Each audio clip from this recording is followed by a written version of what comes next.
Hi, today I'm reviewing Samsung Galaxy A23 and I'll show you how to change lock screen wallpaper on this device. So first let's open the settings application and then scroll down to wallpaper and style. Here we can see our wallpapers, gallery or lock screen wallpaper services. For example, let's use our downloaded or just default wallpapers. We have no downloaded wallpapers, so let's use the default one. Just click on the wallpaper and select lock screen.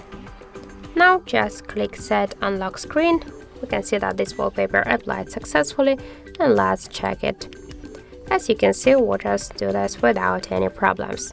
By the same way, so just by another way, we can also change lock screen wallpaper. First, slide with your two fingers at the same time to the center, and on the left down corner you will see wallpaper and style section.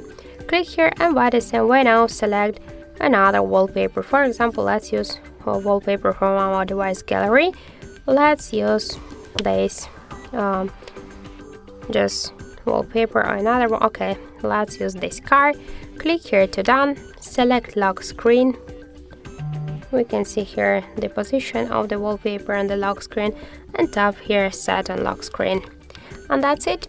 So thank you for watching, and if you find this video helpful, don't forget to leave a like, comment and to subscribe our channel.